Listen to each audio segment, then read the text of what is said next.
เอ้ยจันหมด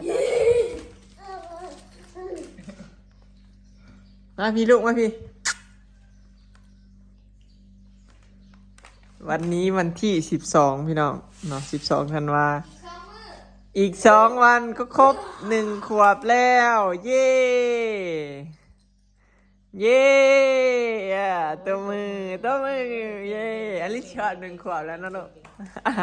หอดกอดแล้วตบมือหุ่นจักเลยพี่น้องสบายดีเด้อพี่น้องมาสิลูกสบายดีค่ะลูกสบายดีพี่น้องค่ะลูกหูจักเบิดพี่น้องตบมือตบยังใส่หูเด้หูอีนางอยู่ใส่หูใส่แขวดิใส่แขวใส่ดังเลยลูกใส่ดังไม่นั่งดิดังเลยใส่ดังเลยลูกใส่ดังอยู่ใส่อลิสแควใส่ดังลูกใส่ดังนี่แขวอีนางนี่ดังนี่ตอนนี้นะฮะกูหูจักแขวหูจักดังกับหูตายังหมูออกไปร้านรถตลาดกันแล้วพุ่มพวงมาแล้ว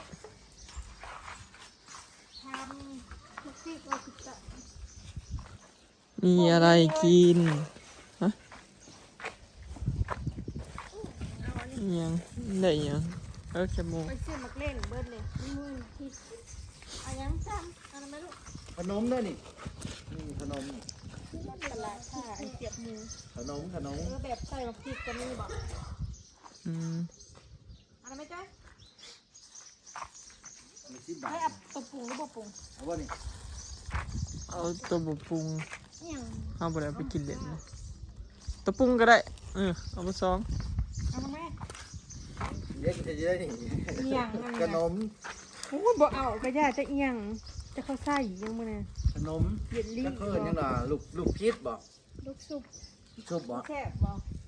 เอานะแม่เอาให้มันลดคือบ่เอาไข่จะก็เอามาไข่นมมันอยากคือไข่ลูกหรือไข่ยังเอารถเอาไปลองมันจะเคยกินว่าสิตับมันนะลูกชุบบอกเพิ่นว่านี่เอาก็ว่าอยู่โอ้ขอยสิกินอย่างนี้เนาะโอ้อันนี้มีบ่ผักกะผักนี่ผักกะอันนี้พวกปิ้งพี่น้องดอกผักเนี่ย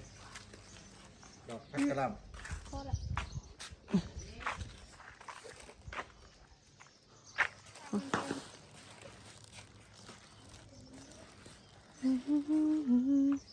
ตลาดก็มีประมาณนี้พี่น้องขอบ่มีแนวอยากสับถ้าคิดตำขอบใจโอ้เรามีปลาดูก่อนดูพี่น้องหอยตลาดบ้านเฮาก็ประมาณนี้นะพี่น้องของขายกันเลยจะมาคุ้มมือแน่ใจฮะแซ่บบ่เสื้อดอกเป็นตะกินอย่างนี้คือถือเรื่องอะไรมึงเขาเนี้ยงนี่นะ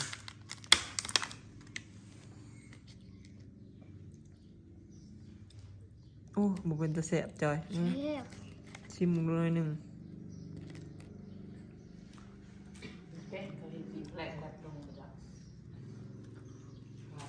เขาใส่ถั่วใส่ยังเข้าไปข้างในเห็ดคือคล้ายๆคือเห็ดคล้ายๆคือหมักเล่นหมักผิกนะพี่น้องแต่จริงมันแมนโอ้ยดูปุ๋ยอาสันดีดูดีให้ไปลวกผักไม่ให้ลูกกินก็เด้อกินมาลวกผักลูกนี่กูลาบแช่ทำเกลือน้ำเกลือแน่อีก2 มื้อนะลูกเนาะซื้อนั่นไหนตบมือดูคนเก่งตบมือลูกตบมือ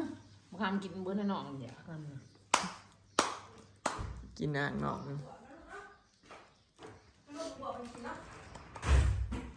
เบิ่งใส่แขวยิงดูยิงแขวใส่แขวลูกชายใส่หู ใส่ดังน่ะใส่ดังใส่หูดังนั่น ใส่ดังนี่นางดินี่ดังนี่นาง ใส่ดังนั่นนี่โอ้ เห็นแล้วก็อยาก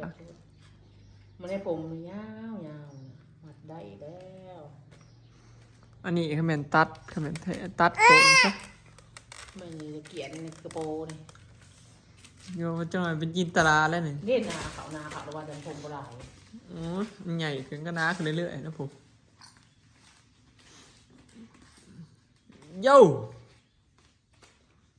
ไปหาแนวกินนะหากินแต่แนวแสบๆเพื่อนเห็นยังกระยากมัดนะหมูไอ้พี่มา อย่างนั้นมันดู เนี่ยนิ่งเนี่ยนิ่งเนี่ยนิ่งหน่อยเด้ออ้าวเหินเหินหอนอีกแล้ว มันหอดไม่ใช่ท่าชุดใหม่ให้ ใช้หูดังจกดังอีก อย่าโจ้ ยุ้ยแอะอย่าเลยอย่าจกดังเข้าปากเลยน่าว่านี่เขาพาไปเล่นขี้ดินทรายบ่เอาหัวปกเด้อเอ้านั่นผมเริ่มนาเลยเด้พี่น้องผมเพิ่นเริ่มนาขึ้นเรื่อยๆแล้วก็กระมัดจุกยางเลาะได้บาทนึงโหยางทำมักทำแมนได้เดี๋ยวนี้เดี๋ยวแดนตึงตะตึงเต้นอย่างเดียวลูกเขานะตึง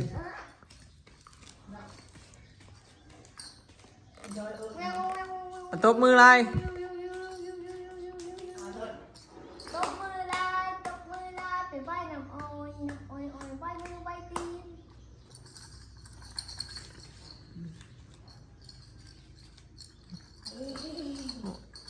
เห็นเขาเห็ดยังก็เห็ดนำ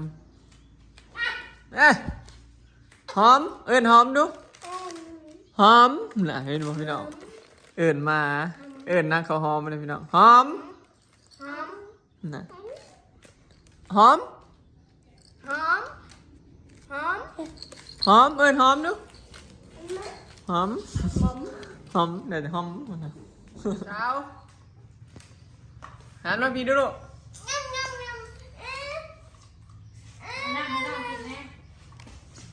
ป้อนน้ำมึงดูดู น้องนอนลง ป้อนน้ำมึงดูจอยมึงจักอยู่บ่ป้อนน้ำน้อง นอนลง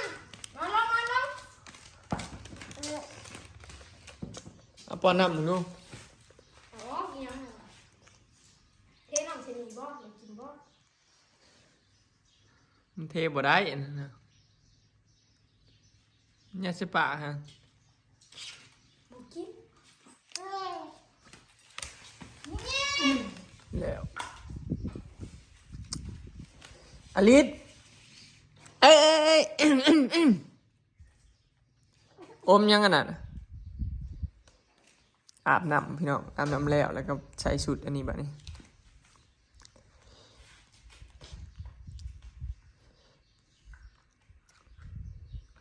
อีก2 มื้อเนาะจึงเป่าเค้กก้อนน้อยเนาะลูกเนาะครบ1 ขวบพี่น้องเอาไว้อยู่บ่พี่น้อง1 ปี1 ปีของอลิส2-3 ปีของพ่อของแม่ บ่โอ้แหน่มาเร็วเบิ่ง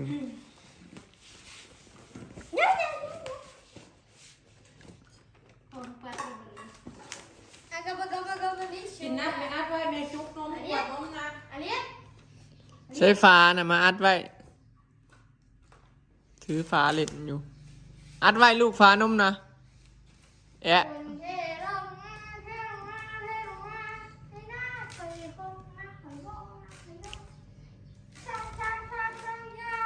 เดี๋ยวสิออกหน้าก่อนพี่น้องอาชีพประจำบอยคือนั่นแหละเกลือหมูอาบน้ำในตอนเที่ยงเนาะมื้อนี้แดดแห้งไปกันเด้อลูกเด้อพอออกหน้าก่อน พูด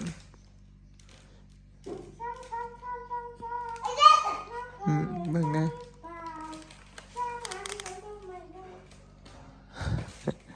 ไก่ที่ซ้ำกันแล้วแหละ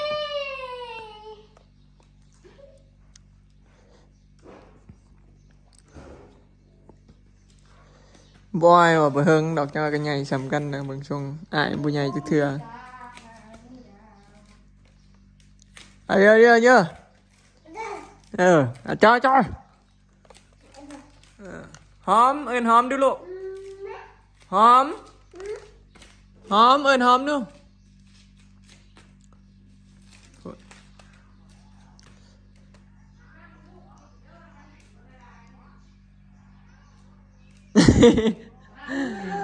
เยอะนี่คือเวียกประจำของบอยพี่น้องอาบน้ำให้งูเนาะ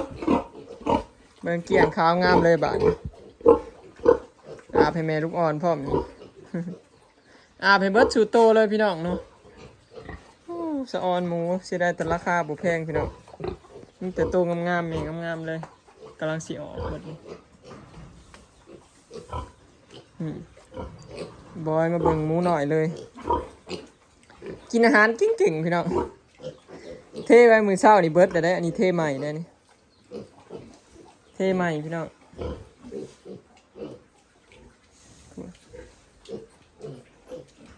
ขายพี่น้องผู้ใดอยากได้กับขายเนาะทำบ่ได้ราคากันเลยอย่างนะฮะจะขาย1,400พี่น้องเนาะมันลงบูบๆเลยหมูตอนนี้เขาหายบอยแต่1,300บอยบุขายพี่น้องขาย1,400ถือโพดเนาะ1,300แหนกินน้ำอยู่กอกสูงไม่เบิดแล้วพี่น้องพูดนางพานรวยแล้วก็นางมีตังอาบเรียบร้อยพวกเด็กน้อยนี่บ่ได้อาบพี่น้องนี่หมูตัวหนึ่งพี่น้องอยู่หมูขุนอยู่ขอกสุดไข่ข้อกับไข่ไหมจักเป็นยังบ่ฮู้ว่าเป็นยังอย่าถามเบิ่งอาการมือแรงบ่ตบ่ฉีดยาดีไข้ให้แล้วแหละเดี๋ยวสิฉีดยาแก้อักเสบให้เบิ่งมือแรงคันสิเศร้าแต่ว่าหมูก็ปกติอยู่กินอาหารปกติแล้วก็แต่ว่ามันมีแปลกๆกันนะพี่น้องโอ้โหเป็นยังแยกแม่แยกลูกแล้วก็สบายเลยเพิ่นอยู่คนเดียวแต่เพิ่นก็สิคิดฮอดลูกเพิ่นแล้วนมมันห่าวนมเบ่งก็อยากให้ลูกดูดบัดเดี๋ยวสิฉีดยาถ่ายท้องให้แล้วก็ฉีดวิตามินให้พี่น้องแล้วก็รอชมรอบหน้าอีกประมาณ15 มื้อนี่แหละ10 ปลายมื้อเนาะอย่างไวก็10 มื้อพี่น้องหมูชมใหม่ประมาณ10 มื้อฮะ25 มื้อระหว่างการชมโอเคเนาะพี่น้องคลิปนี้ก็สิขอเก็บภาพบรรยากาศไว้สำนี้เด้อเนาะว่างจากเล่นกับลูกแล้วก็ออกมาเกลือลูกๆอยู่หน้าบัดนี้ ไปแล้วพี่น้องสบายดีพอดีมาส่องเบิกเด็กๆแล้วก็อาบน้ำให้พี่น้องมื้อนี้อากาศร้อน